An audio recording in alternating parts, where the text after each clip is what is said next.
Okay, guys. If you go to Blackboard, you will notice. As a matter of fact, I'm going to pull up Blackboard right now so we can take a look at it together. If you go to Blackboard, you'll notice I divided session 9 up into two groups. One group, just so we have somewhere to distribute all this information and some stuff for you to practice on for Monday. One section, where are we here? Class sessions. One session is session 9, the continuing review and comparing two means or proportions. In other words, the t-test, our hypothesis test, and the t-test. We've been really banging away at that for a couple of weeks now. We continued it in the review session last night for those of you guys that joined us or had a chance to look at it since then. But really tonight we're going to be focusing on this other part, which is we're going to be introducing something called chi-square and a couple of ideas called relative risk and odds ratio. So we're just talking here locally about some of the stuff we've learned so far. And for the most part, the stuff we've learned up to now has been dealing with averages, means, standard deviation, standard errors of the mean, all things that are associated with numerical variables. And we've been comparing these averages for a couple of populations, usually two populations. For instance, we might be interested in comparing the average heights of males versus females. We might be interested in comparing the average blood pressure for diabetics versus non-diabetics. But we've been dealing with numerical variables up to this point, averages. Okay, but a lot of the data, including the data that eventually you may be working with on your project, especially from that community health survey, is categorical data. For instance, it asks people, do you have diabetes? Have you taken a flu shot in the last 12 months? Do you have insurance? Right? So those are all categorical variables. They would answer yes, no, I haven't taken a flu shot. Yes, I have insurance. In insurance, you might have a couple, although it's a numerical, a nominal variable, a categorical, it may have more than one value. For instance, someone may say, we may want to divide that up into, or in the data, it may be divided up into, they have private insurance, they have Medicaid, they have Medicare, or they have some other source of insurance, right? So there may be more than one value, but it's still a categorical variable. So if we want to examine categorical variables, let's say, for instance, we want to see if there's an association between diabetes and high blood pressure. High blood pressure is a numerical variable. But you want to know something? I'll bet you that there is a categorical variable that asks that same question. So in other words, instead of actually knowing what the blood pressure is, well, in the survey, they might have asked, have you ever been told that you have diabetes? Yes or no. That's categorical variable. And there might also be a variable that says, have you ever been told that you have hypertension or high blood pressure? I think we actually looked at that a couple of weeks ago, right? So those are both categorical variables. There's no averages involved. People are answering either yes or no. We could kind of look at them as proportions, like what proportion of diabetics have high blood pressure, what proportion of non-diabetics have high blood pressure, and compare them that way. But that can be a little bit awkward sometimes. In fact, we have specialized tools for dealing with categorical variables, seeing if there's an association between a couple of categorical variables, like diabetes and hypertension. Okay, and many of your projects are going to be involving categorical variables because for a large part, a lot of the data, a lot of the 180 variables that you'll see in that community health survey that we're using as a source for our projects, a lot of that, not all, but a lot of it is categorical variables rather than numerical variables. Okay, so this is going to be valuable to us. Now, a little of this is going to be on the exam on Monday. I plan on putting up an assignment 5 tomorrow night that will be due on the same night as the exam. It's going to really be prep for the exam. There'll be problems for confidence interval, t-test, maybe one or two problems involving what we're going to do tonight. Not a lot, but one or at least some introductory problems on what we're going to do tonight. And the intention is that it's going to serve two purposes. It's going to be prep for the exam also. Unlike the previous times I'm going to make it so when you submit your answers, you actually see when you do your submission, you actually see not just whether you're correct or not, but what the actual answers are as well. Okay, so that you'll have that feedback immediately when you submit. Okay, so and again, just like before, you can resubmit it as often as you want to, but at least you'll have that chance to do that. I'm going to try and do a short review session tomorrow night, and another one either Saturday or Sunday. Okay, maybe I'll post a quick survey to find out which of the two mornings might be better for people. Okay, and let the majority decide on that. Okay, so at any rate, I'd like to get started on this stuff on chi-square. If I click into this part 2, okay, you'll notice that we have a bunch of stuff in here, including I gave you links to 2 lectures, Levi Waldron's lecture and Professor Wyka's lecture as well, Kasia Wyka's lecture, okay, and the PowerPoints that go along with them. So you can, if you want, you can look at one or the other. They're covering the same material for chi-square and relative risk. I'm going to introduce this material to you. I think it's going to be a little bit simpler the way I introduce it than it's presented in the lectures. But then I think the lecture's going to fill in a lot of this information for you. Okay, so I have a bunch of files here. I numbered them 1, 1A, 2 in the order that I expected to, talk about them. Okay, so I'm going to open up this first one that you might want to follow along with, called chi-square.pdf. And I'm actually not going to open it. Actually, let me open it so you can see what it is. Okay, chi-square, here we go. Okay, it's basically a PDF of a PowerPoint that goes through an exercise involving the calculation of something that we're about to call chi-square. So now you have that to follow me with, and I'm going to kind of step through this manually so you can see where a lot of this stuff is coming from, I hope. Okay, so I hope that this works out better than just popping through this as I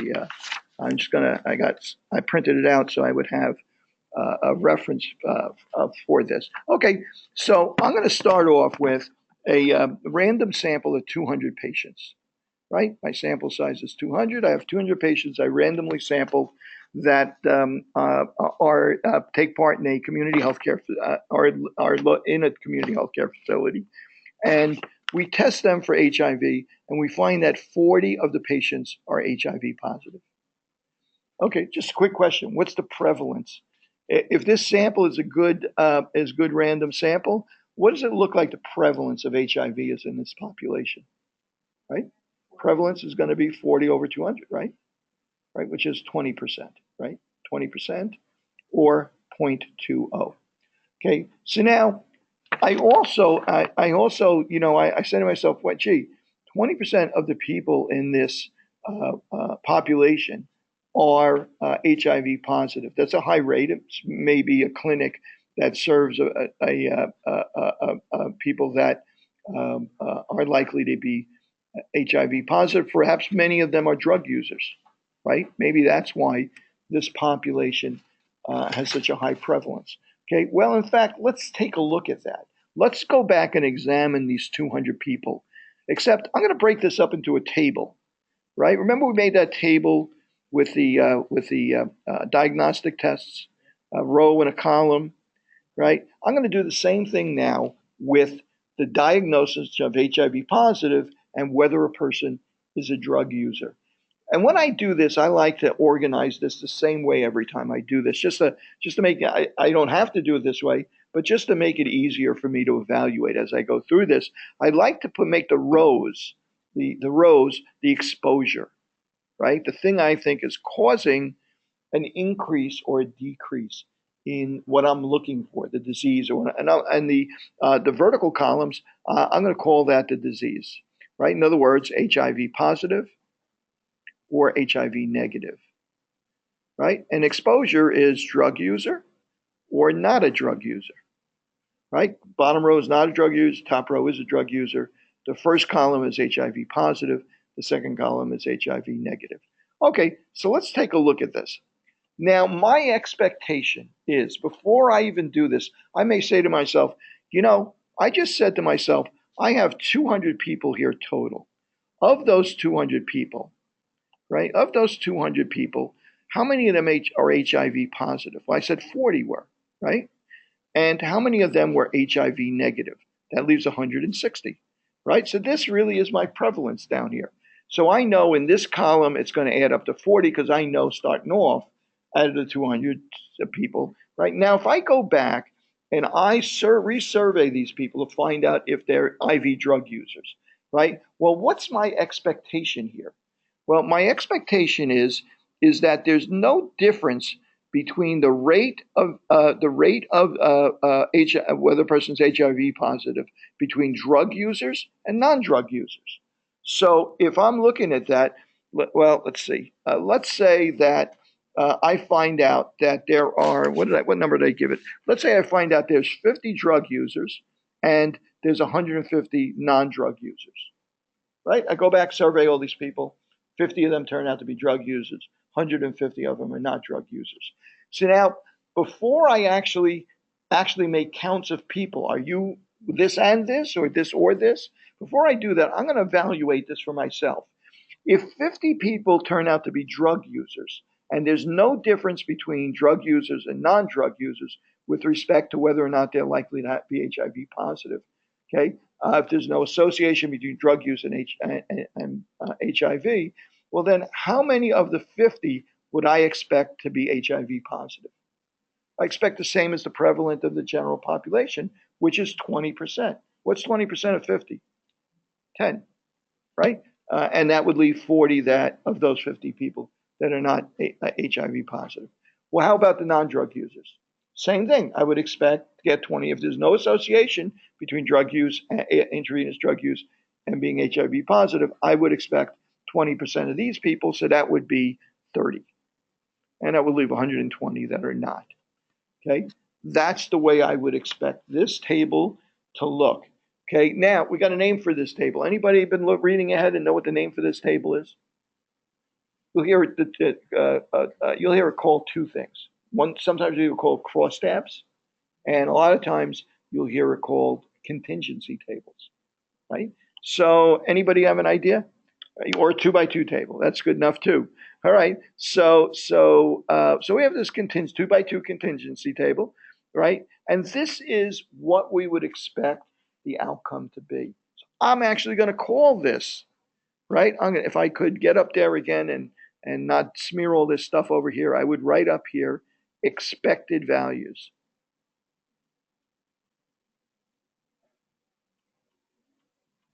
That's what I would expect to be the result if I took this survey and went back and checked to see who was an IV drug user and who wasn't an IV drug user.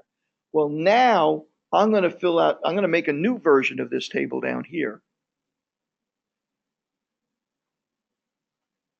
Right? Okay, and we know that out of these 200 people, we already know that 40 of them were HIV positive, 160 of them were not HIV positive. And this is drug users, this is non-drug users, this is HIV positive, this is HIV negative. Okay, now I'm going to go back and actually look at these 40 people that were HIV positive and actually ask them, have you used intravenous drugs? So as it turns out, I find, I'm looking at the papers here because I want to do it exactly the same way I do it, that I've done it on this PowerPoint, so that if you go back again and look at it, it'll make sense to you. Okay, so as it turns out, I find that 15 of the people that were HIV positive were intravenous drug users, and that leaves 25 that were not intravenous drug users. Okay, now similarly, let's see, well, what about the 160? Well, the 160, that's going to leave 35. Let's see, let's say that winds up being 35 that are HIV negative and 125, because we still have 160 people in this study that are HIV negative, and 125 are HIV negative. Okay, so how many drug users we have? We have 50. How many non-drug users we have? 150. So it's the same table as we have up there, except this represents the real world distribution. This is what we would have expected if drug users and non-drug users had the same rate of HIV diagnosis. Okay, and this is what we find in the real world. Okay, in our sample, in our real world sample. So instead of expected values, I'm going to call this table down here observed values. Okay, so now let me ask you this. In a perfect world, if there's no association between intravenous drug use and HIV status, in a perfect world, there's no association, there's no risk from HIV drug use. What would you expect the difference between what's in all of these boxes be in the expected values and in the observed values?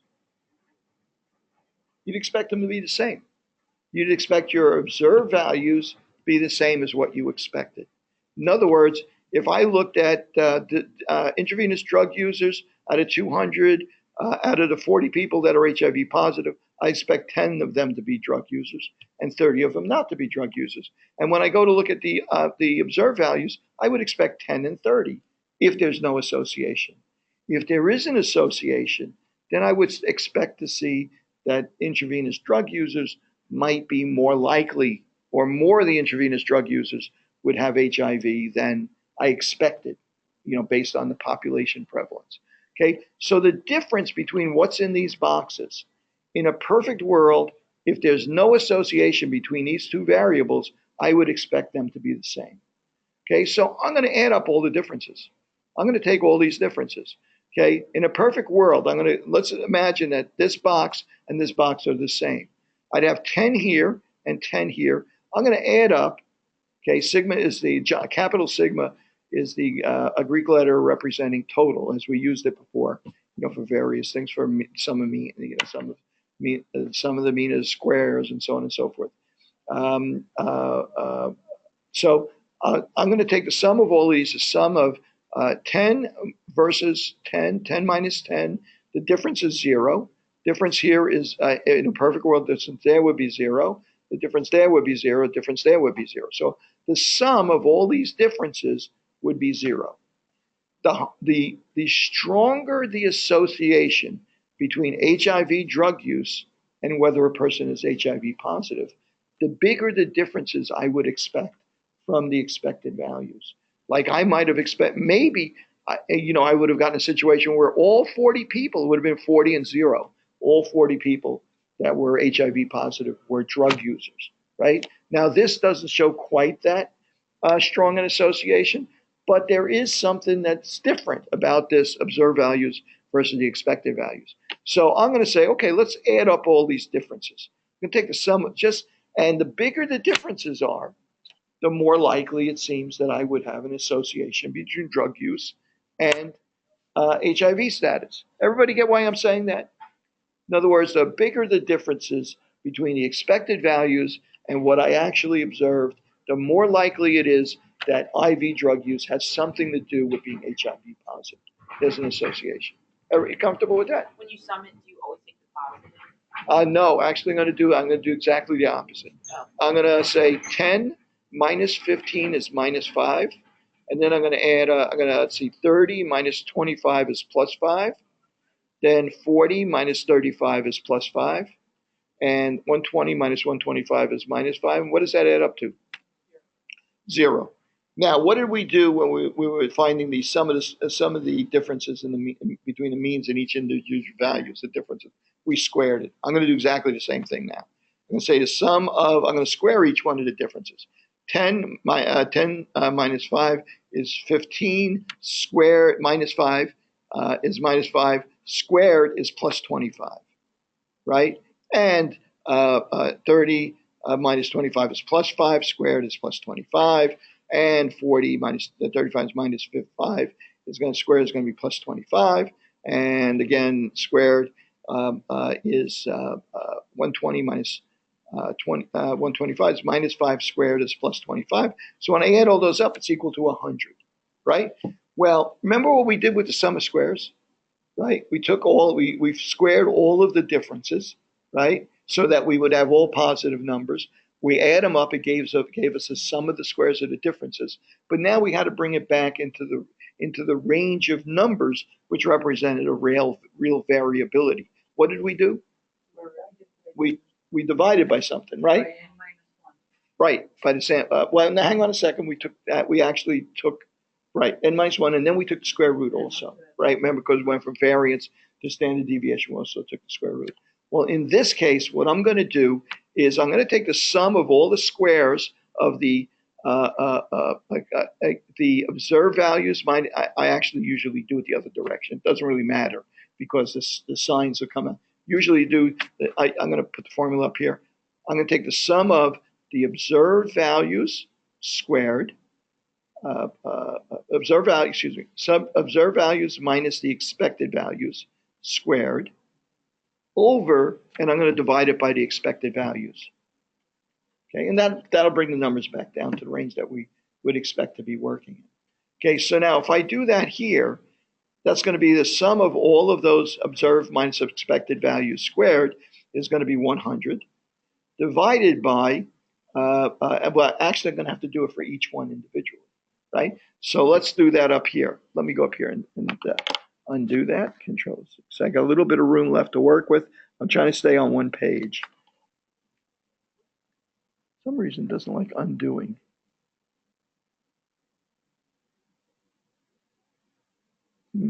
Okay, I have to live with that. Okay, so I'm going to open a new page.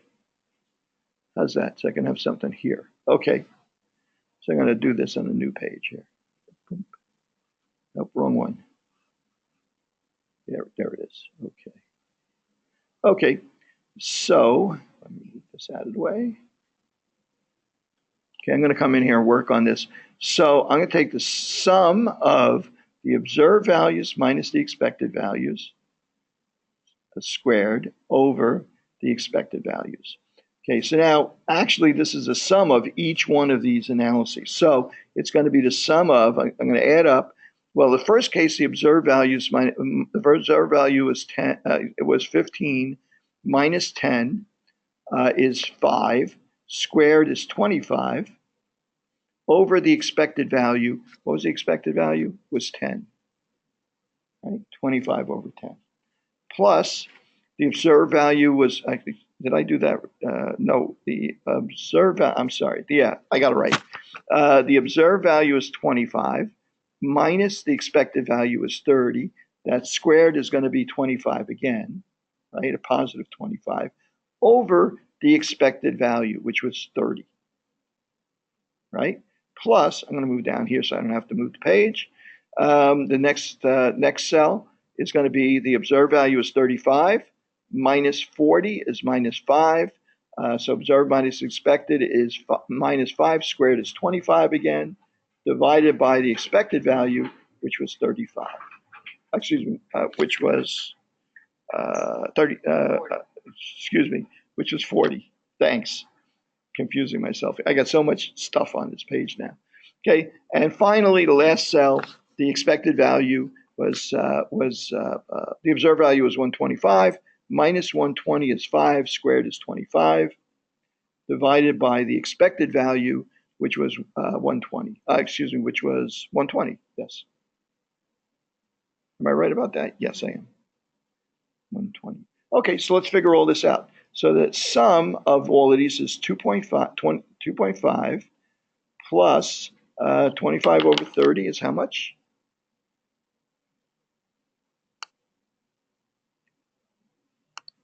25 over 30.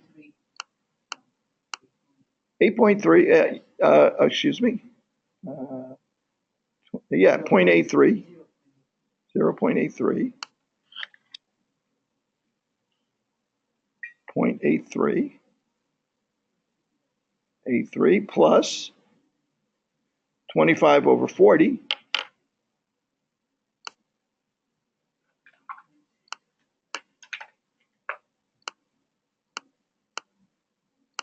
Which is 0.625. I'm going to call that 0.63 plus 25 over 120. 0.02.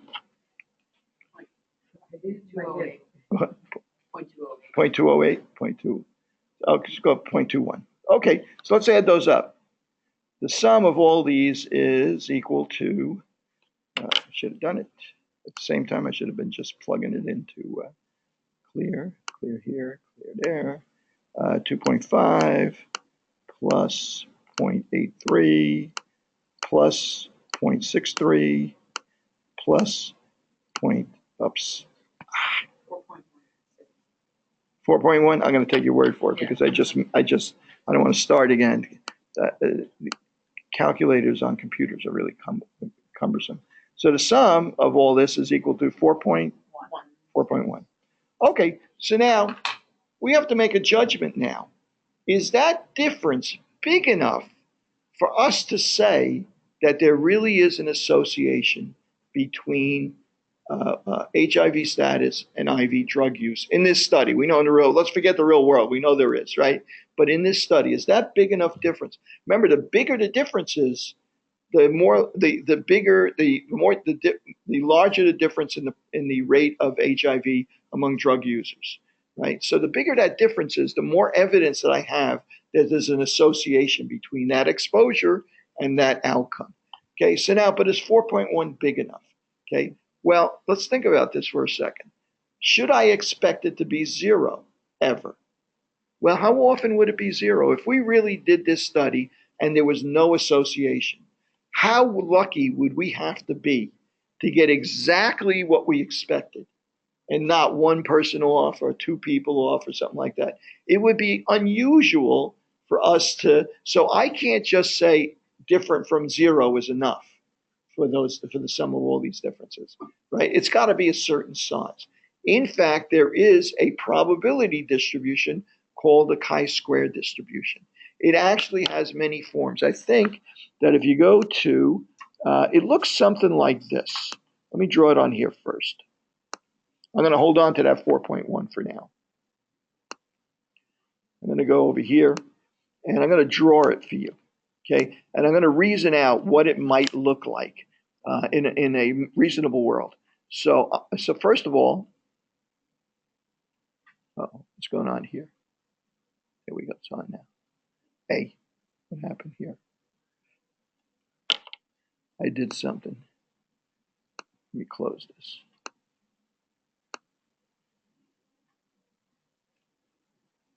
Yep. Okay, I'm back again. Okay, in a perfect world, what did I do? Let's see. Maybe I gotta pick out a color again. Nope, that's not it. Let me quit Notebook entirely and bring it back up again.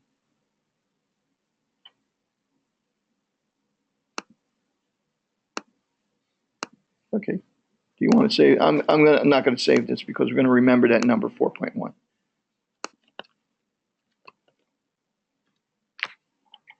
Okay.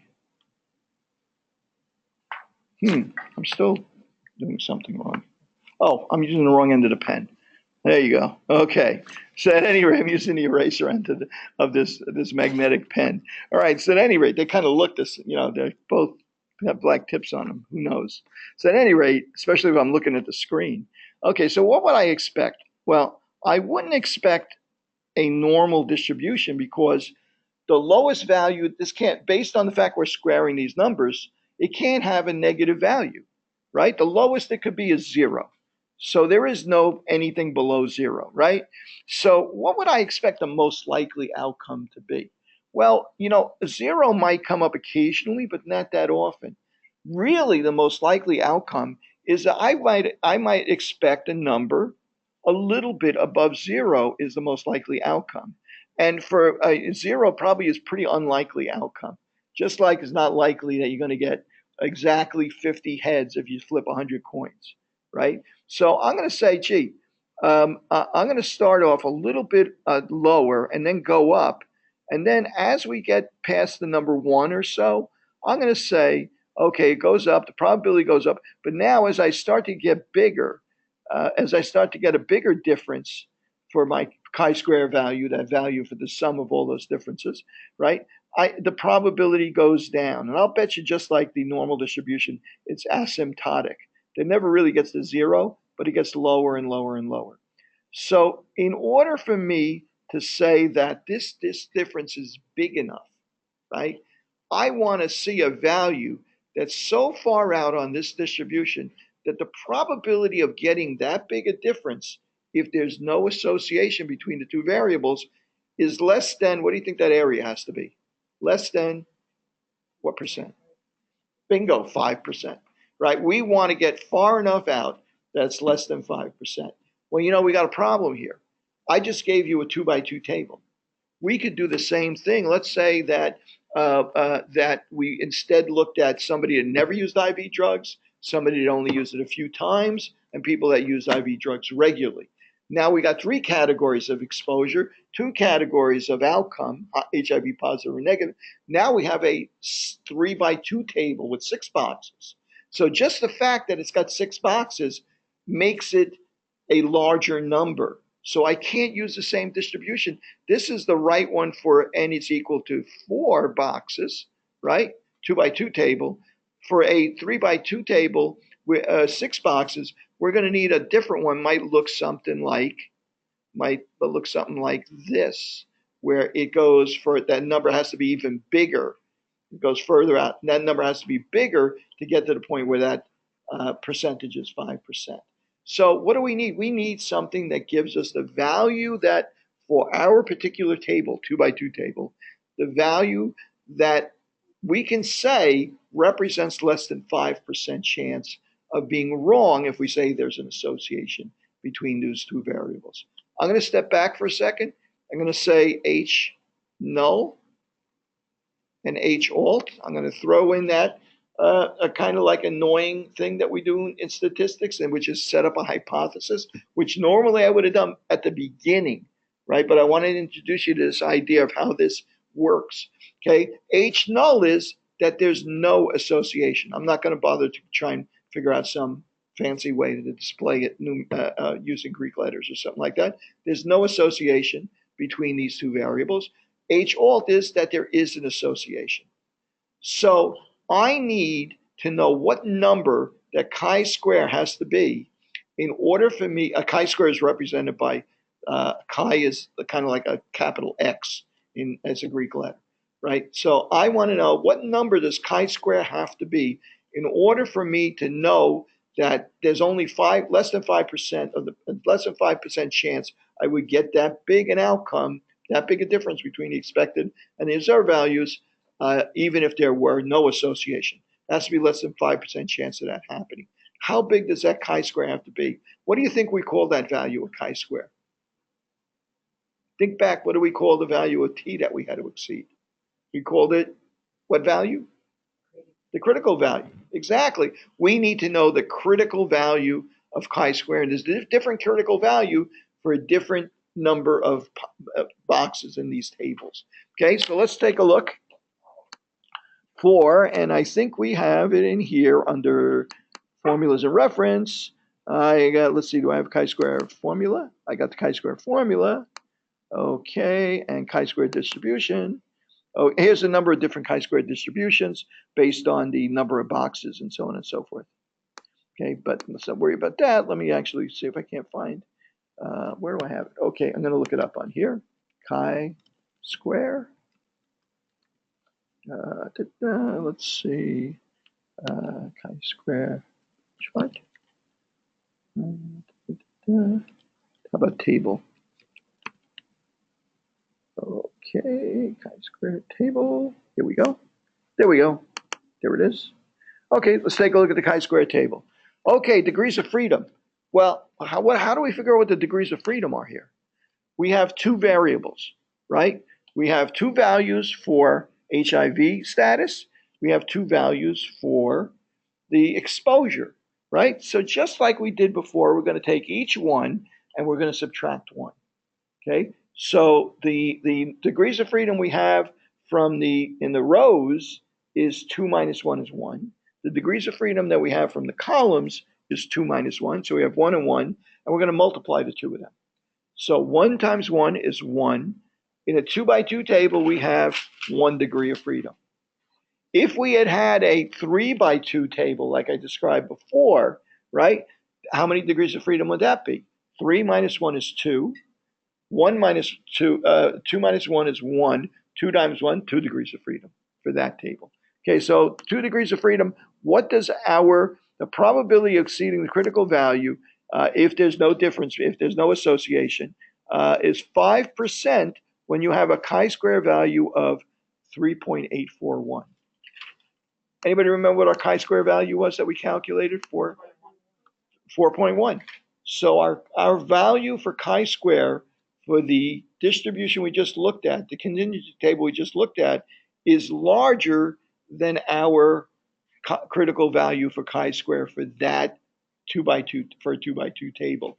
So that tells us the probability of getting that big a number, 4.1, is less than 5% chance if there's no association between IV drug use and no IV drug use.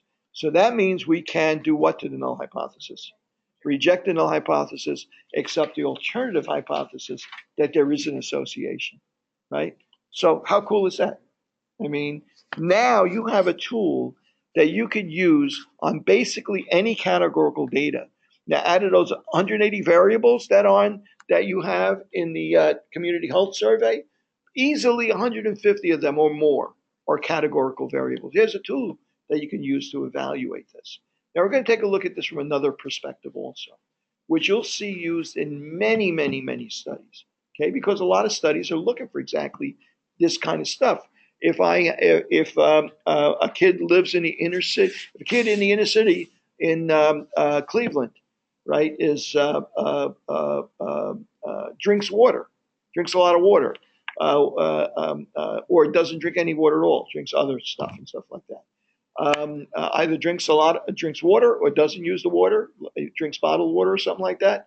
Well, what is the likelihood that they would be lead poisoned, that they're above the threshold for the action level for lead? I think it's nowadays. I think it's like 5 or 10 parts per micrograms per deciliter, right, of blood, right? So what's the likelihood they be? So they're either above the action level or not above the action level, right? Two categorical variable, two values, and they either drink the water or they don't drink the water, right? Or they're in an area outside of the area that's served by that water supply or inside the area, right? Two categorical variable, two possibilities. You can set up a 2x2 table like this.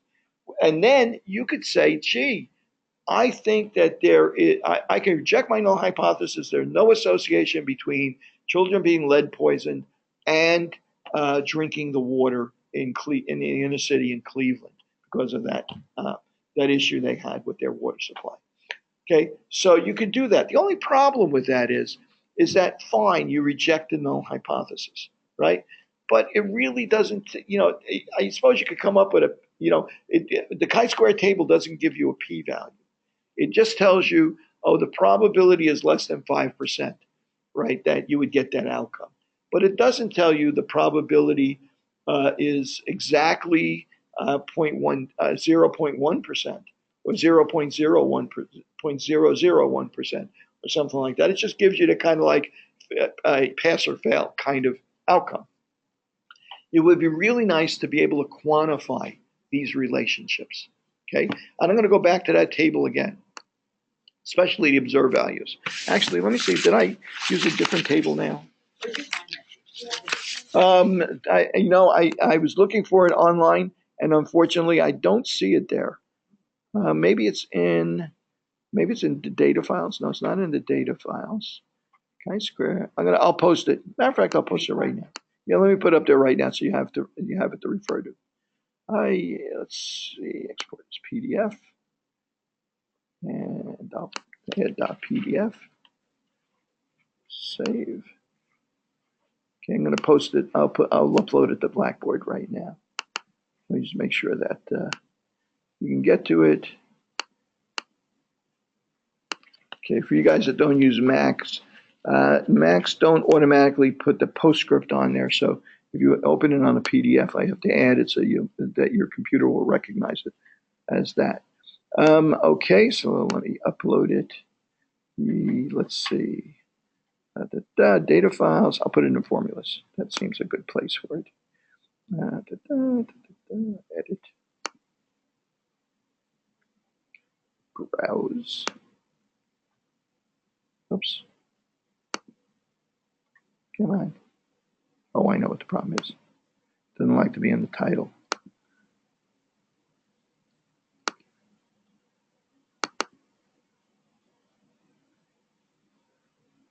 Okay. Okay, that should be available to you guys now, I think. Okay, yeah, I think it is. Okay, so we need that table, but perhaps there's a better way to do this. Maybe there's some other way that I can compare these two values using the contingency table, because that contingency table is kind of like a very good way to organize this information. Okay, so I am going. Let me see if I want to go back and start with a.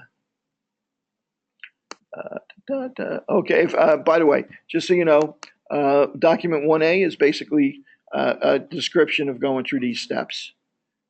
Okay, and then document 2 is about a relative risk. Okay, so now I'm going to go back. I use the same table because I just want to make sure that I had used the same table. I'm going to go back now. I'm going to open up Excel. Okay, I know 4 or 5 of you hate me now because I'm doing this, but I'm going to do it anyway because it's just so damn convenient. Okay, I'm going to make this bigger so we can see it easily. Okay, and maybe even bigger than that. Okay, and I'm going to say, okay, I'm going to build my 2 by 2 table here. HIV positive, HIV negative, negative, and I'm going to have my exposure, IV drug user, and not an IV drug user. Okay, and if you guys can help me out, I think that this was, what was this, 15? And this was 35? And this was, if you remember, that was 35. And this was 120, right? Whoops, 120, I think. 125. Yep, it's got to add up to 100. Okay, 125. Right, that makes sense because it adds up. We said that there were 50 IV drug users. There were 150 non-IV drug users in this population. There were 40 people that were HIV positive, and there were 160 that were not. That's where we got our 20% prevalence from. Okay, so here is our 2 by 2 table. Actually, I got to open this up a little bit to get access to this. Okay, here's our 2 by 2 table. Let's neaten it up a little bit. Okay, so now let's look at this. What's the, I'm just going to look at the IV drug users for now. What is their risk? Yeah, you're right. Yep. 25. Okay, yep. Yeah, they got me online too. They picked it up online also. Okay. What's the risk of having HIV if you're an IV drug user? Well, I'm going to define the risk. I'm going to say the risk is equal to, well, 15 out of 50 people that are IV drug users are HIV positive. So 30% of them are IV positive. So the risk of having HIV, if you're an IV drug user in this population, is 30%. Well, what's the risk if you're not an IV drug user? Well, that risk is equal to, that risk is equal to 25 out of 150 people that are not IV drug users. They maybe have other risk factors. Their risk is about a little less than 17%, right? 25, is that right? 25, it's 1/6, right? Yeah, 20, it's 1.6 or 7%. Okay, so now the risk if you're not an IV drug user is lower than the risk if you are an IV drug user. I'm gonna actually do something here that helps me understand how the risk for one group compares to the risk for the other group. I'm going to create something called a risk ratio. Okay. A lot of people also call it relative risk, right? So they're both RRs. You see RR is equal to, a lot of times in studies. I can take the risk ratio. So let's see, if you're an IV drug user, your risk is 0.3, 30%. If you're not an IV drug user, your risk is about 17%. I'm going to divide one risk by the other risk. I'm going to see a ratio, relative. Anytime you say a risk ratio, you say somebody says ratio, you're dividing one thing by another. Okay, is 1.8. Well, what does that say? That says that the risk of having HIV is 1 times as great if you're an IV drug user versus if you're not an IV drug user. What would we expect that number to be if there was no association between IV drug use and HIV? Well, we would expect the same rate of risk for the same rate or risk for IV drug users as for non-IV drug users. So this might be 0.2 and this might be 0.2. You'd expect it to be 1, right? If there's no association, we would expect this risk ratio to be 1. You would expect the risk for IV drug users equal to risk for non-IV drug users. So therefore, you would expect that the relative risk, 1 divided by the other, is going to be equal to 1. So we have to say to ourselves, okay, is that equal to 1 or is it not equal to 1? But again, we have the same problem as before. In a perfect world, that would come out exactly right. It would come out 1 all the time. But when we really sample a population randomly, we don't expect to get a perfect outcome for what represents the population. So we might get an outcome of 1.1 or 1.2 or 1.7 or 2.6. How big is big enough for us to say that there's no association between these two? Okay, so what's our hypothesis here? Our null hypothesis, right? What's our null hypothesis? That there's no association between the two of them. How can I say that in terms of relative risk? That means that the relative risk is equal to 1. No association means the relative risk is equal to 1. Our alternative hypothesis is that the relative risk is not equal to 1. Right? So what we need to prove is that the relative risk is not equal to 1. So this number has to be big enough that we are 95% certain that the difference is because there really is a difference between two populations and not just due to chance when we took the sample. The chances of being wrong if we reject this null hypothesis has to be less than 5%. Okay, how can we determine that? Well, this is kind of a proportion. When we had a way to figure out what the probability, we could compare one to, one proportion to another proportion using kind of a t-test or binomial distribution. It's going to get a little complicated here for us in this particular case. I'm not going to ask you to do that in Excel. SPSS is going to do that for us. Okay, so for the purposes of this analysis, keep in mind that we're examining whether or not a proportion is equal to 1 or not equal to 1. And based on the sample size, remember the p times 1 minus p, and so on and so forth, as the sample size is involved, based on the sample size and how big this ratio is, we should be able to calculate not only the probability of getting this outcome if there's no association, p is equal to some number, hopefully less than 5%, but also a confidence interval. Now, if I calculated a confidence interval for the relative risk, what would I want that confidence interval not to include? We don't want that confidence interval to include the number 1 because we want to prove that it's different than the number 1. So if our confidence interval for the relative risk is 1.2 and 2.3 to 2.3, we're 95% sure that the true relative risk is between 1.2 and 2.4. That means we're also 95% sure it's not 1. So we could reject the null hypothesis either by knowing the probability of getting a number as big as 1.8, but also by showing that it's outside of that one is outside of our confidence range. Okay, who here plays the ponies? I know OTB is closed now, so goes to the track every once in a while. Watches the Belmont Stakes if there's a Triple Crown winner. Anybody here actually go do that, right? You watch the ponies? When you go to the track, they don't talk about risk. They don't say, oh, the risk of this horse winning is bigger than the risk of this horse winning, right? What terms do they use? They use odds. Well, they calculate odds in a funny way.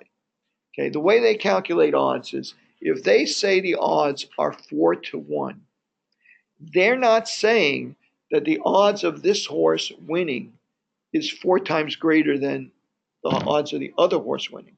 What they're saying when they say the odds are 4-1, they're saying that if the race was run 5 times, this horse would win 1 out of those 5 times, would lose 4 times, win once.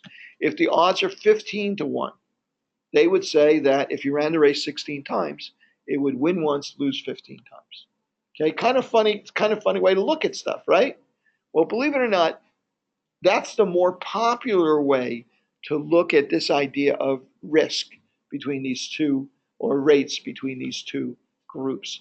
You tend to see the term odds ratio used more often than the term relative risk. There's a bunch of technical reasons for that, but I agree with you. I know what's going through your mind. If this, some of you have taken stat courses before and may have been exposed to this before. If you haven't been exposed to this before, you say to yourself, well, why now? It's so much more intuitive using this idea of relative risk, right, than this idea of odds ratio. Why do it that way? But there are some technical reasons for doing it. Okay, so I'm going to calculate now, instead of calculating the risk for these two outcomes, I'm going to calculate the odds for these two outcomes. So I'm going to go up here and I'm going to go to odds. I'm going to make another column here called odds. Okay, so let's take a look. This is the area that we're interested in right here. Okay, so what are the odds of, if you're an IV drug user, what are the odds of your being HIV positive? Well, it's going to be 15 times over 35. 15 of the people have HIV that are IV drug users, 35 don't. So the odds of odds are of an individual having HIV is 15 to 35, or in other words, 0.42. Okay, a bit different than the risk, but it's kind of like in the same genre, right? Kind of like a similar thing, but we get a slightly different number. So what would you tell me? What would the odds be for non-IV drug users? Anybody want to hazard a guess? What two numbers? 25 over, what'd you say? 125, bingo, that's it. That's as hard as this gets. Okay.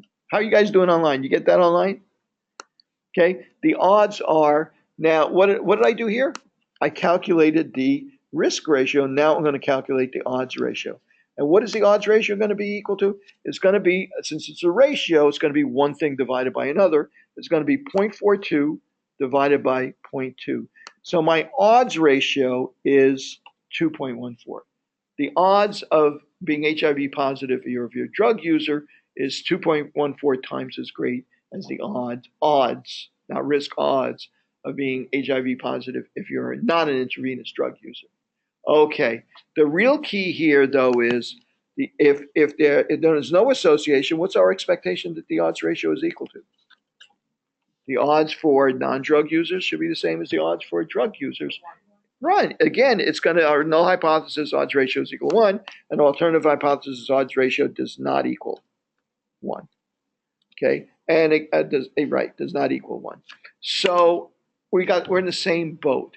We need to evaluate what's the likelihood of getting this big an odds ratio, just by chance that there's really not some association, right? Just because of the way we sampled, and also maybe calculate a confidence interval for the true odds ratio for the entire population based on the sample size and the numbers we got, and see if that is indeed also different, exclude 1. In other words, do the same thing we would do with the relative risk. Yes? So how did you get those two numbers, the 1.5? I made them up. Oh, okay. Okay. Like I said, I'm not going to ask you to calculate them for chi-square and odds ratio and relative risk, but you're going to use SPSS to do it. Okay, we're about to do it. We're about to do a demonstration of that in a minute or so. If it doesn't include one, you've proved with 95% certainty that it's different than one. You've excluded one. So that means that it's less than 5% chance of being wrong if you reject a null hypothesis. Okay, or you could actually calculate a p-value, which SPSS may do also, a probability of getting that number, if there's no association. And if that probability or significance is less than 0.05, you can reject the null hypothesis also. So we got three ways of dealing with this. We got one way is to use the chi-square value, right, to demonstrate there's an association.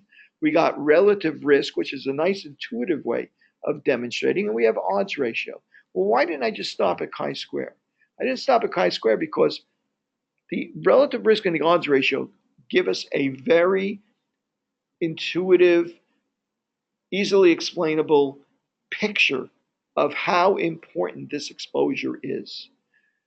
It looks like you're twice as likely to be HIV positive if you are if you're an IV drug user than if you're not an IV drug user in this population, right?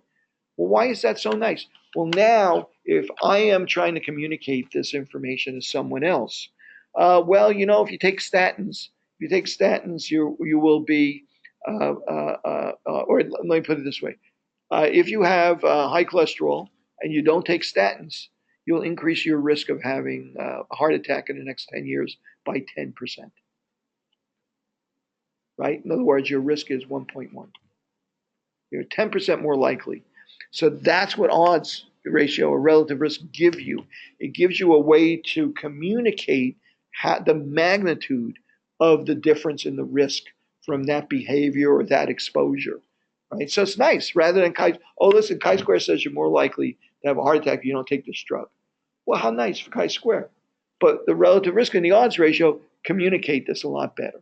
Okay, so let's talk about that for a second. You see that all the time, don't you? Right? Like in other words, the risk of if you are obese, the risk of a heart attack is 30% more, right, in the next 10 years. And at a certain age range, 30% more in the next 10 years. Keep in mind now. But now let's talk about statins, right? A lot of controversy about statin these days. I was talking to somebody about this.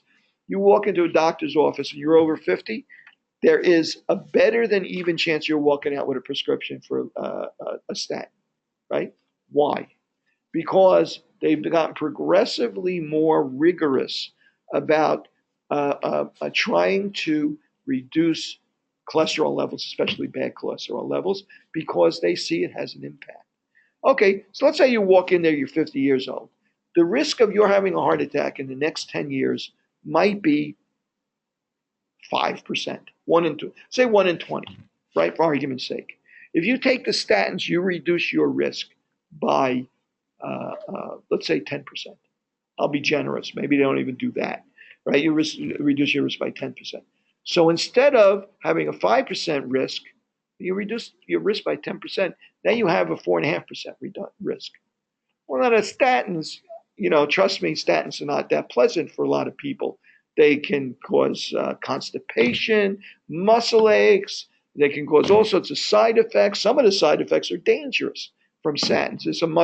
There's a type of muscle deterioration you get from statins that release things into your bloodstream that can damage your liver and kidneys, right?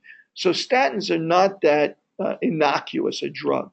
So why are doctors prescribing this if it only reduces my chances of having a heart attack in the next 10 years from 5 in 100 to 4.5 in 100? Why are they doing that?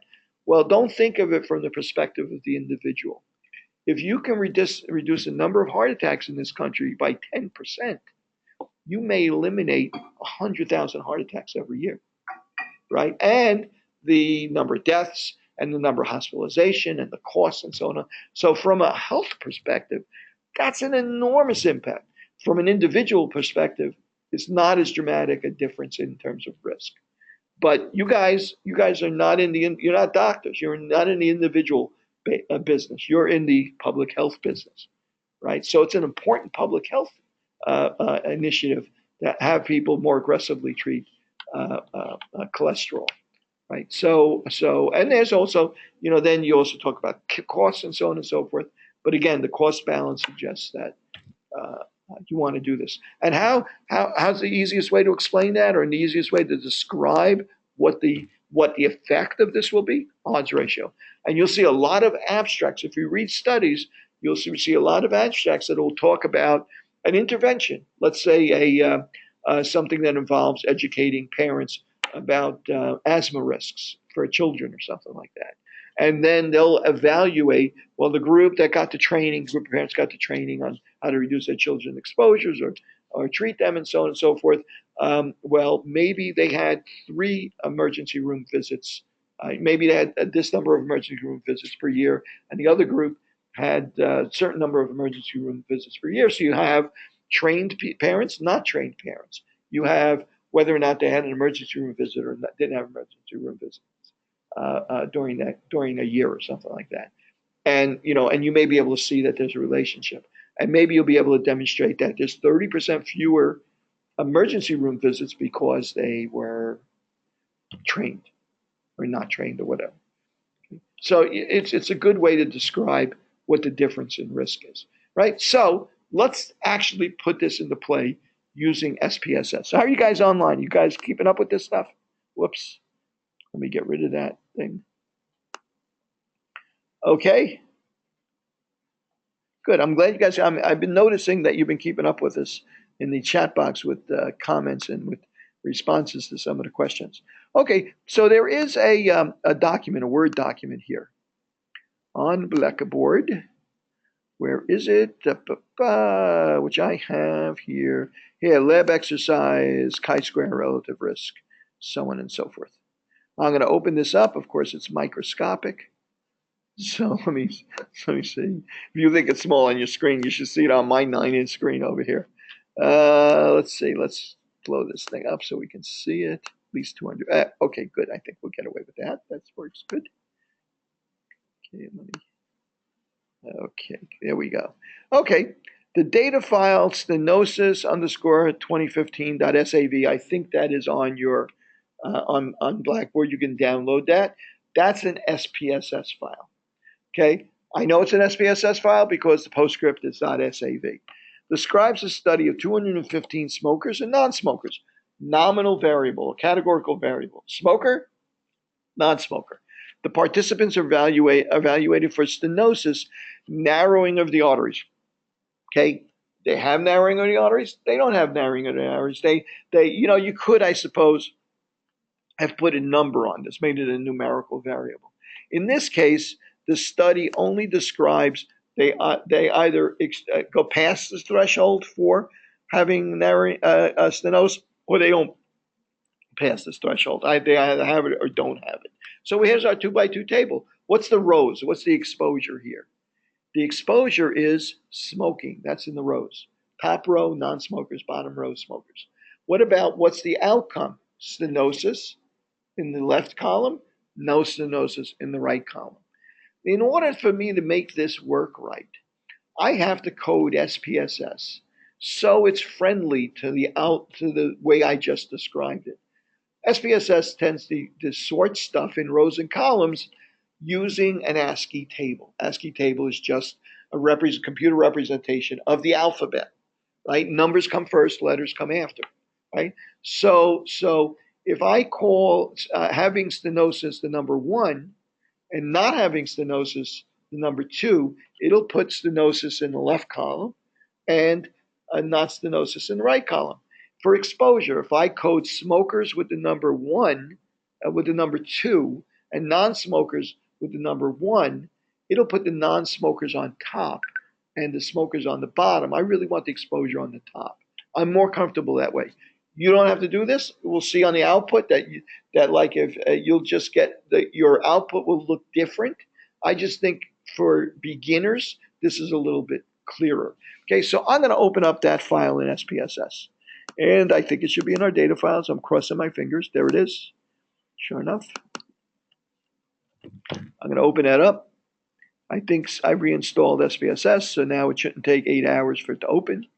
I actually tell you, I think it actually works better if I'm sorry I didn't open SPSS first and then load it, because I do think that works quicker. Okay, what am I going to do once I take a look at this data? I'm going to organize the data into a contingency table. There's a way that's going to work for us. I'm going to calculate the expected values. In other words, I'm going to do a chi-square analysis, state my null and alternative hypothesis, so on and so forth. Okay, all right, so here we go. The first variable is smokers. The second variable is stenosis. And the third variable, happen to have a third variable here, gender, if we want to look at that, if we want to look at gender as well. Okay, so I'm going to go to the variable view. Make this a little bit bigger. Unfortunately, I can't easily zoom in this. What's that? The reason why it does, I'm going to go into the variable view and I'll show you why it's doing that. In the variable view, by default, well, let me go across the columns here. This is a good time to start to talk about. Shouldn't they be categorical? Oh, you mean, yeah. Well, it's numeric. It's saying, let me go through these various columns first.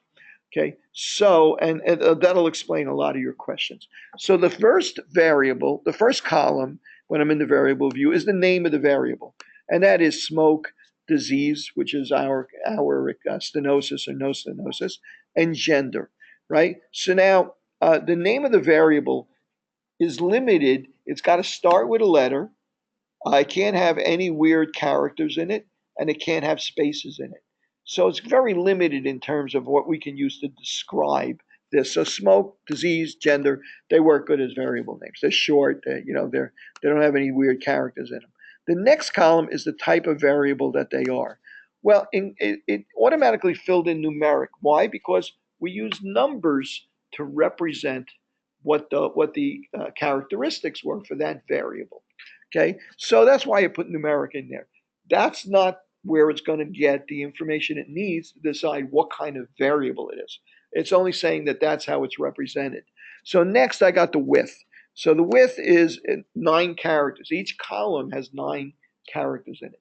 I don't need 9 characters. It just gives it that by default. I could have just used 1 character because it's only a 1 or 2, but it'd be kind of narrow and weird and stuff like that. So it gives it nice width, right? And what about decimals? It says, oh, we're going to add 2 decimals to any number you put in there. So if you put in the number 1 for smoker, it's going to make it 1.00. We can, if it makes you feel more comfortable, we can change that. In each one of these, I'll put 0 decimals. So when I go back to the data view, it's zeros and it's just zeros, ones, and twos. Okay, so I'm going to go back to the variable view. Okay, the next thing I see is label. Now, label is important because what label does for us is it gives us a better way to describe the variable so that when we produce tables and charts, instead of just saying smoke, right, now it's going to say smoking status. Instead of saying disease, it's going to say presence of aortic stenosis. In other words, that's more descriptive, right? Now, notice it's got space. The label's got spaces in it, right? Where I couldn't use that as the variable name because it has spaces in it. Okay, but it makes it easier to read. I could capitalize these, maybe dress them up a little bit or something like that. Okay, and let's look at what the values are. So for smoker, the values are, as I'm playing around here, I'm adding variables inadvertently. If I go into values, if I click on this, it'll tell us that if you're a smoker, 1 is yes, 2 means no. Okay, well, what about disease, aortic stenosis? 1 means yes, you have that disease. 2 means no. It's coded the way I suggested, right? Okay, and what about gender? Gender, 0 means female, 1 means male. Which is going to come first? If I make a table, the 0 is going to come first. Female is going to come first. Male is going to come second. Okay. So, and these are other variables that they just popped up because I clicked into the boxes and must have hit a key or something like that. That's, if I go back, every time I do something over here, it's going to, if I put a space in there, it's going to create another variable, right? But we're not worried about it. We're only working with the ones that we have here. See, there's another variable there. Okay, so now I'm going to keep moving. Values. Okay, the next is missing. What should I do if there are missing values? Right? Well, basically none. Usually it'll handle it itself.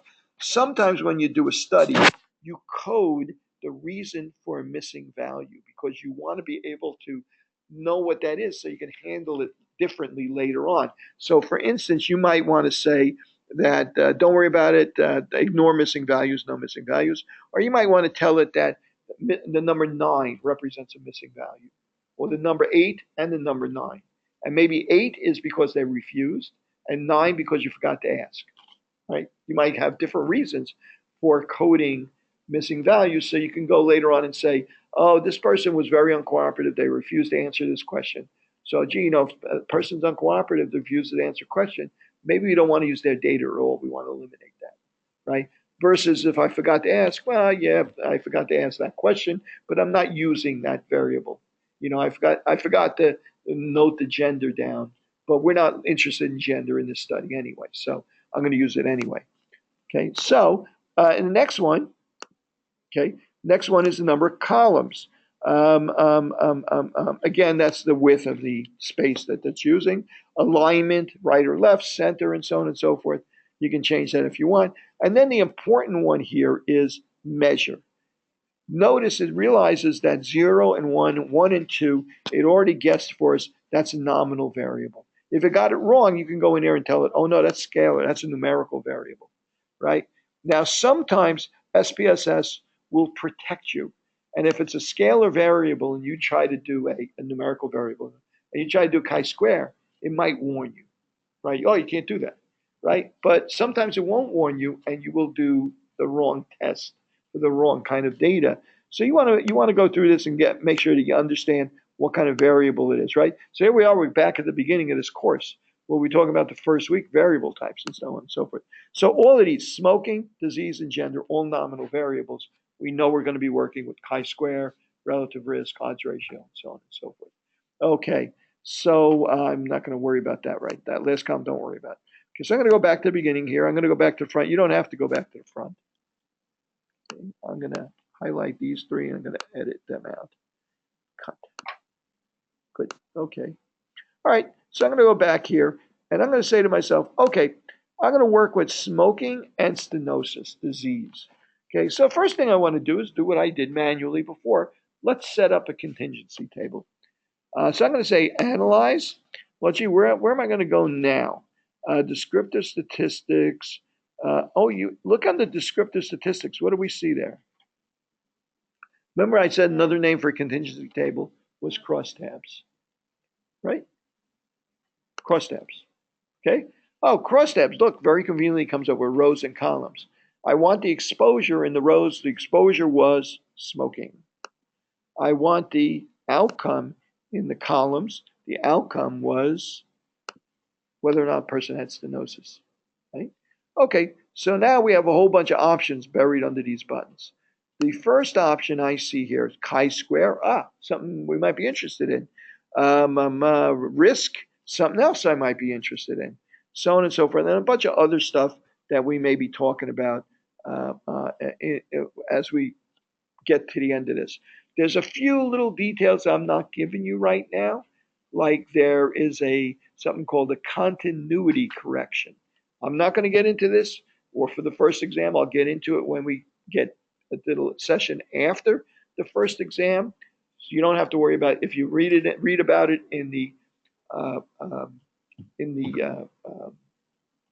text, or if you come across it in the lecture when you listen to one of the lectures, either one or both, right? If it comes up there, don't worry about it. We're going to ignore that, and we're going to ignore this, the fact that 2x2 tables have special issues and so on and so forth. You should make note of the fact that there's certain rules about the size of the sample. In other words, what's the minimum number you can have in your tables? So in other words, you can't have a situation where you have, 2x2 table and one of the cells has 0 in it, or even a small number like 3 or something, 2 or 3 or something like that, right? It's not really valid when that occurs. So you have to have a minimum number. Usually most of the statisticians say 5 in all of the expected values for those tables. So we're not. I won't throw something at you that has that in. And I might ask you maybe in a multiple choice question what might be wrong with that table or something like that. But I won't ask you to do a problem that has that issue, so you wouldn't have to worry They about have it. to have at least 5. Yeah, yeah. For our purposes now, just think about it. The expected values have to have at least 5 in each of the boxes. Okay, so let's take a look at this. Continuity connections and correction, another thing entirely. We'll talk about that later on. Okay, so let's take a look at this now. So now I've defined the rows and the columns. I'm going to go into statistics. I can do chi-square. I'm not going to do that yet. I'm going to close this. I'm going to go into cells. One of the things it'll do right now, observe values is checked off. Weren't we interested in observe values? Okay, so I'm going to go ahead and I'm going to check continue. It's going to calculate the observed values. I'm going to say, okay, let's take a look at what happens in my output table. So here's my output table. I'm going to, for purposes here in the classroom, I'm going to do this so I can raise it up on the screen so you can see it better. Okay, so what did I get here? Let's see, smoking status, presence of aorta. The number is 25. There were 215 people in the study. There were no missing values. It's just reporting that to us. So we know. So let's take a look at what we have. Well, smoking status, yes. Well, 54 out of 94 smokers had stenosis, and 44 out of 121 non-smokers had stenosis. This is my observed values. This is the actual people in the study, right? When we do chi-square, what are we going to compare this to? We're going to compare these observed values to our expected values, right? Well, how am I going to, if I were going to do this by hand, how would I calculate the expected values if I'm going to do it by hand? Well, the first thing I would do is see that overall, 98 people out of 215 have stenosis in this study, in this population. 98 out of 215. So maybe this is an elderly population or something like that. Okay, and an elderly population of cowboys, because like 40% of them smoked. So this is ex Marlboro men. This is a home where all the ex Marlboro men are at now that they're like 80 years old.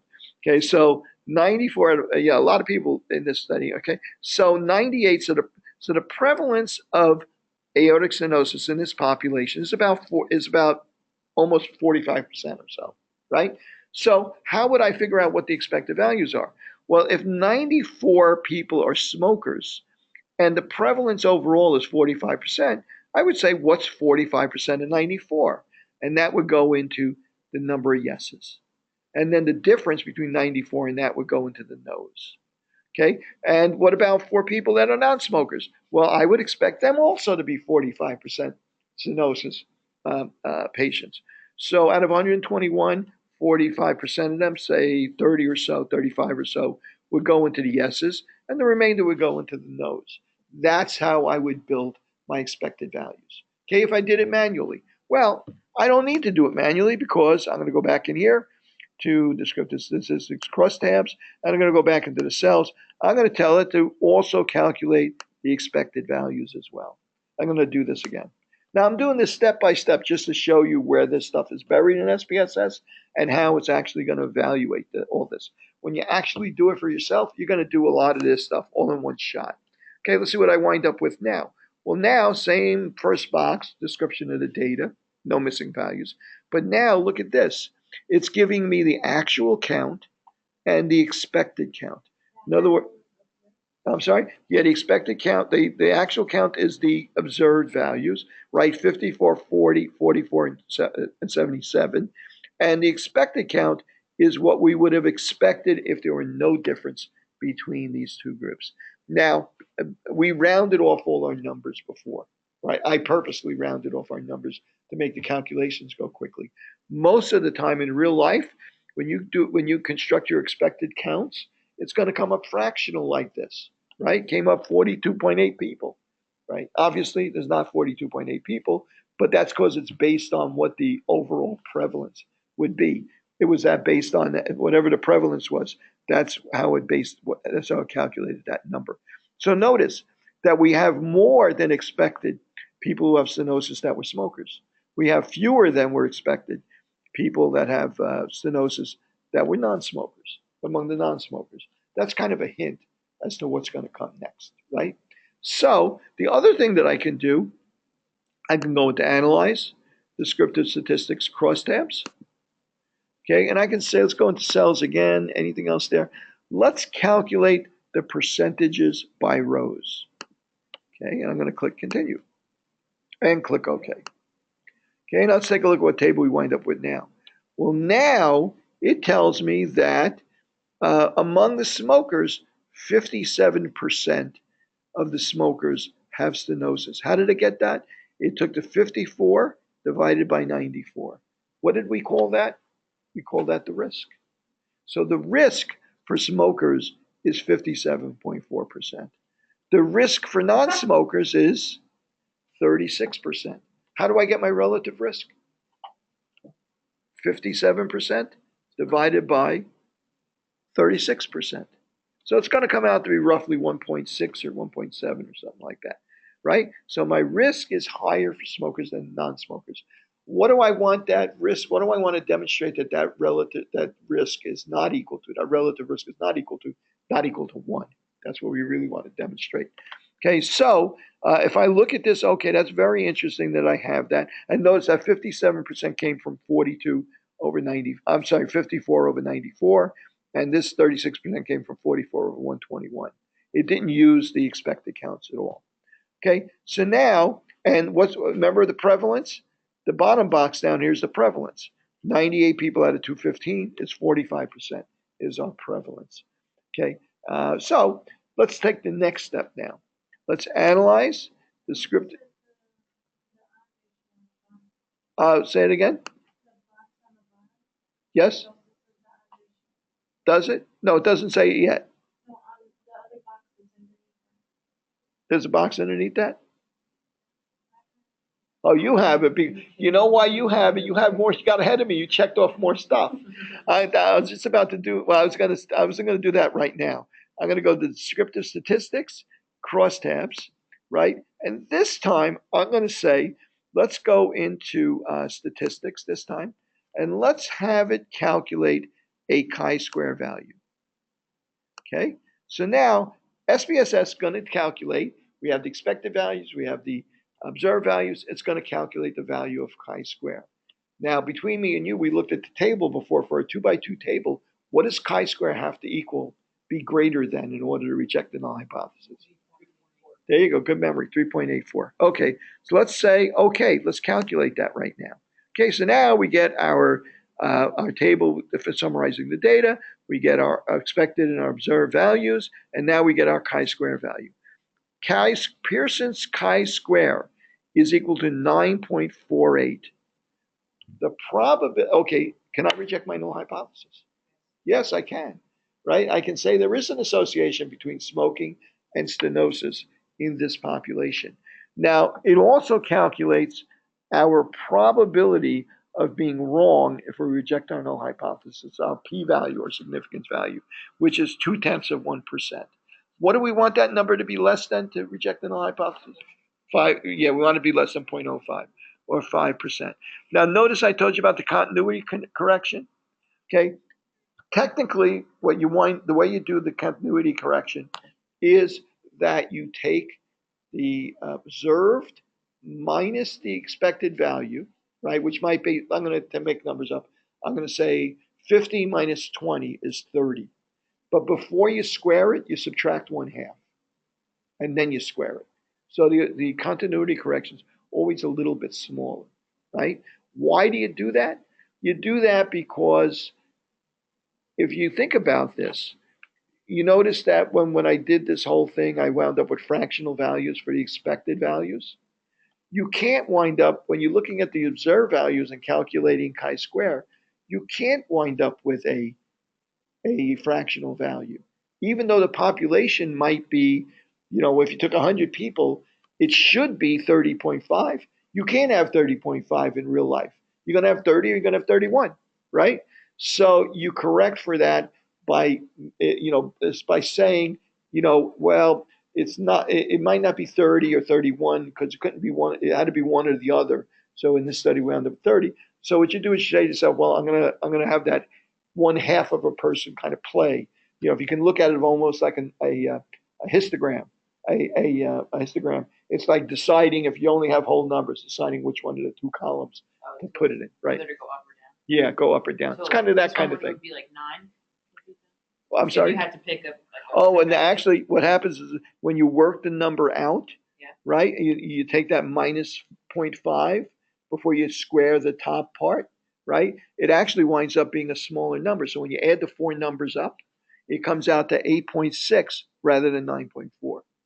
So that's where that, with the continuity correction is always a more conservative approach. It's always going to come out a little bit smaller. Okay. There's also something called Fisher's exact test. I'm not going to worry about that for now. Again, that's something we'll get into before the end of the semester. So these are the numbers we're really interested in.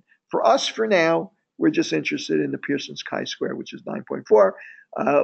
Because of that and the p-value, we can reject the null hypothesis. Okay, but that's nice. Tells us there's a very strong association, but it really doesn't quantify it for us in terms of a real a way that we can communicate the increased risk.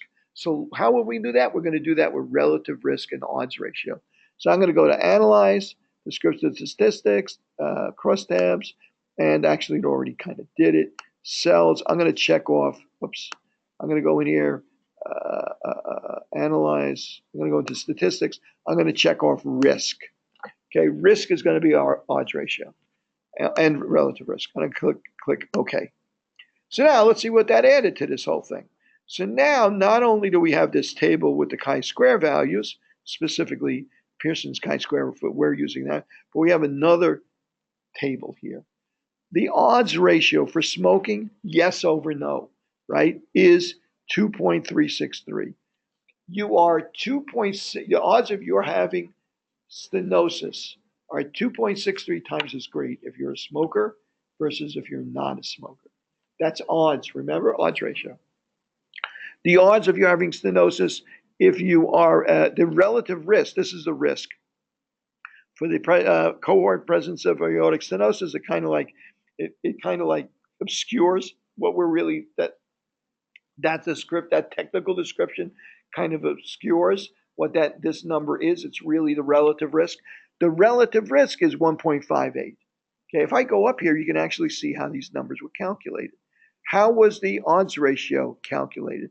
Well, the odds ratio is calculated by taking 54 over 40 and dividing that by 44 over 77, right?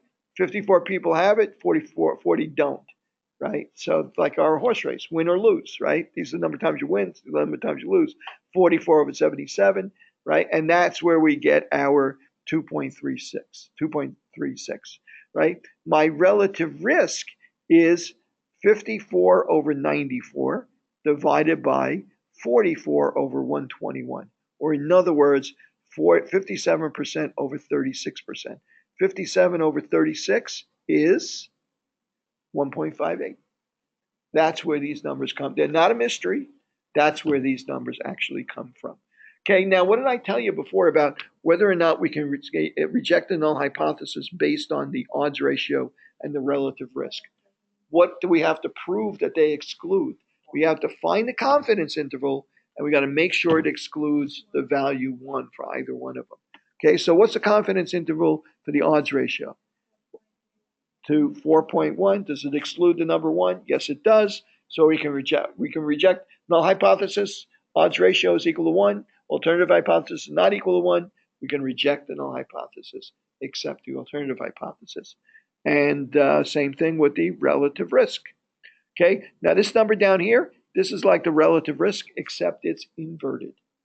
Right? This is the same calculation as the relative risk, except that you're dividing the risk for non-smokers by the risk for smokers. So in other words, if you wound up doing this so that non-smokers were on top and the smokers were on the bottom, you would use this number for relative risk instead of using this number for relative risk. Okay. Now you can avoid having to worry about that by just making sure that the exposure is always in the top row. Yes, smokers. Then some lower numbers from smokers. When we get back on the exam, I'll be setting this up, the data files up, so you don't have to worry about coding that much, right? But when we get back from after the exam, I'm going to be talking to you about in detail. We're going to be employing SPSS a lot more after the exam. You're going to use it on the exam, but you're going to be using it a lot more as you prepare for your projects and as we work on other statistics in the last couple of weeks here. We don't have that much time together. It's going quick, right? So we're going to be working on SPSS. So you're going to be much more facile with SPSS by the end of the semester. So among the other things, I'm going to be talking to you about how you can transpose the data, how you can recalculate the data, reformat the data using SPSS, so that if it's coded incorrectly for a certain calculation, you can correct that, or you can calculate other things or organize the data in different ways. So that's what we're dealing with. This is exactly what this is all. That's what chi-square, relative risk, odds ratio. That's what this is about. And for the time being, this is basically the way that we're going to deal with it. I'll make it a tiny little bit more complicated after the test, but not a whole lot. And I got a feeling a lot of you are going to be using this particular statistic because it's just so handy for categorical data, right? Okay, now keep in mind, if I had a 3x2 table, right, SPSS would not give me an odds ratio because you can only have an odds ratio for a 2x2 table. Make sense? Because you got to divide one number by one rate by another rate, one odds by another odds, right? So in other words, gee, if I had, my data was, for instance, if I wanted to know whether a person was diabetic or not diabetic, and then how much fruit they ate. Well, if the data is organized, so when they asked people about their fruit intake, they said no fruit at all, one to 5 servings a week, more than 5 servings a week.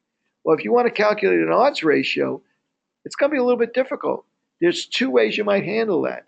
One is to reformat that data so that instead of being 1 to 5 servings, 0 is no fruit. 1 is 1 to 5 servings. 2 is more than 5 servings a week, right? Instead of having the data that way, you may say to yourself, I'm going to reformat this data so 0 represents no fruit and 1 represents eating any fruit at all during the week, right? So you have a 2x2 table.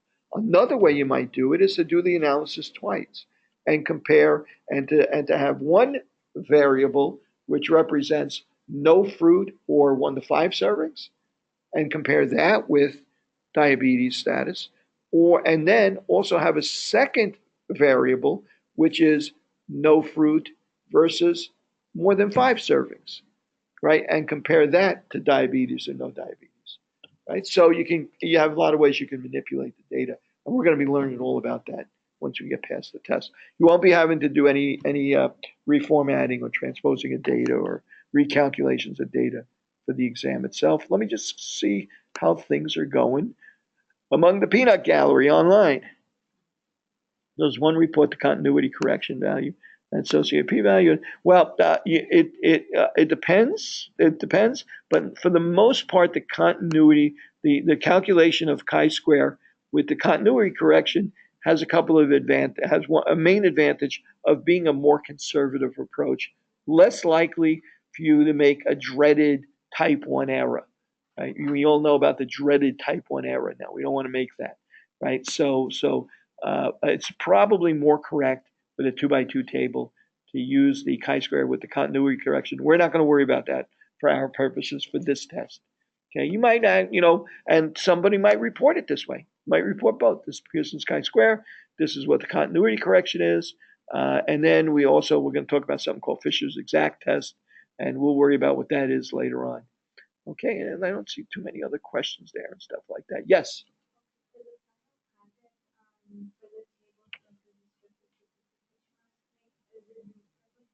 Yeah. I'm sorry.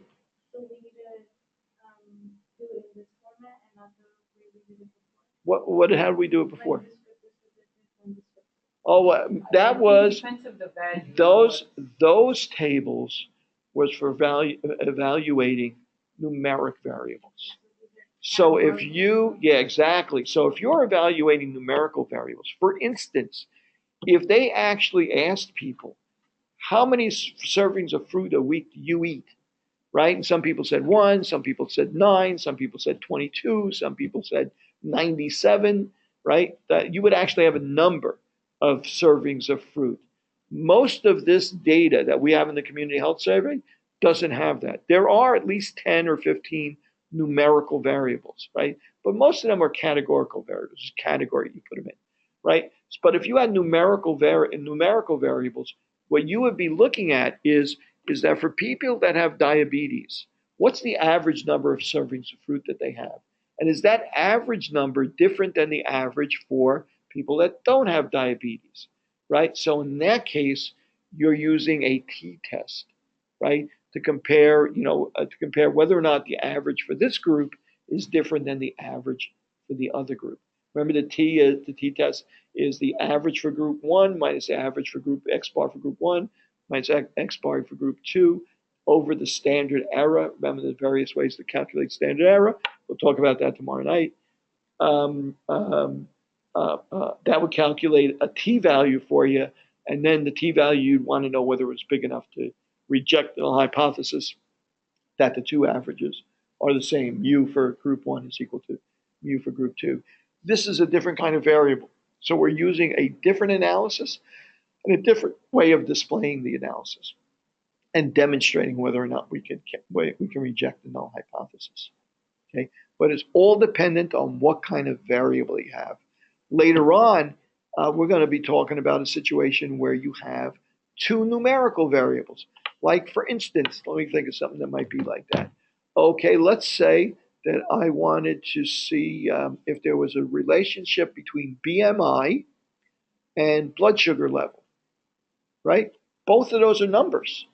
So for patient number one, we might have a blood sugar level of 150 and a BMI of 28.2, right? Got two values. So I could actually plot them on a graph. And then for another person, it might be a BMI of 21 and a blood sugar level of 90, and so on and so forth. You could plot those points on a graph where the y-axis, say, is the blood sugar level, and the x-axis is the BMI, and make a dot for every person, right? And you could try to see whether there's an association that as the BMI went up, does the blood sugar level go up too, right? That's called correlation, and it's a nasty little stepbrother regression, right? We're going to be learning about that. But that's a different kind of analysis because the data is different. We're dealing with two numerical variables that we want to associate. Okay, when we're dealing with a categorical variable and we want to compare means for, we're dealing with categorical and numerical variable together, and we want to see if the means for the values in that categorical variable are different, right? Then we're dealing with a t-test, confidence interval, and so on and so forth. When we're dealing with categorical data, diabetes, yes or no, aortic stenosis, yes or no, then we use chi-square odds ratio, relative risk, because it's two categorical variables. Numerical and numerical variable, we want to associate them. We're going to be learning a new method for doing that later on, correlation or regression. So it's really the kind of test you use is based on the kind of data that you have, the form of the data, right? Whether it's nominal, categorical, nominal, whether it's numerical, or whether it is ordinal. Right? We're not getting into too much ordinal stuff, but that gives you a basic idea of what really the basic that you start with is what is the right test for the type of data that I'm working with. Okay, good. So,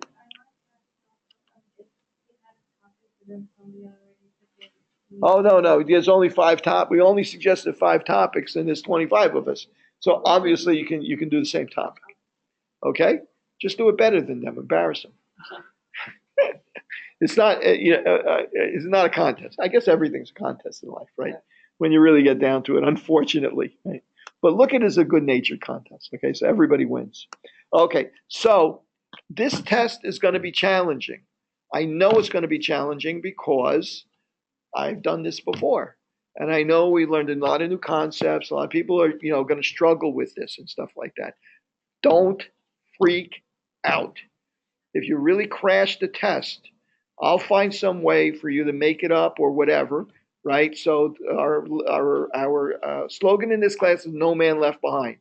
Okay, as long as you're doing the work and you're willing, if you have a problem, you're willing to put a little extra work, so you can demonstrate to me that before the end of the semester that you understand these concepts. We're going to get through this course. Okay. So you're going to freak out. Now, the test's going to be difficult, but keep in mind that these screens are right close to each other and stuff like that. So it's very difficult not to glance over somebody else's screen. Your integrity, trust me, as a public health person, is way more important than any particular value that you get on this test, especially since you're going to be able to find a way to fight your way back on the test. Okay, so keep that in mind. So don't freak out over the weekend. I know this is a little bit more challenging than stuff that we were dealing with in the first test.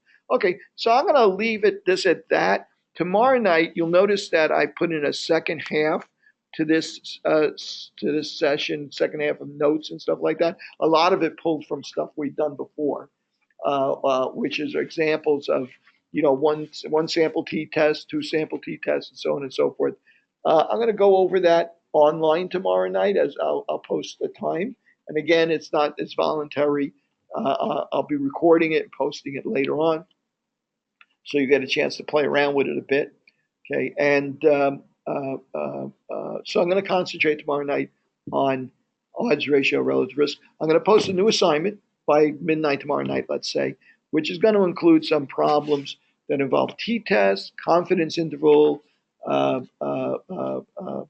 maybe one or two things on chi-square or odds ratio and stuff like that, relatively simple. Maybe a couple of SPSS problems or something like that. I'm going to set it up so that you can enter the answers and get feedback right away on them. Okay, that'll be due on Monday night for the exam. At least your first pass on it will do Monday night, same as the exam. So it'll represent kind of a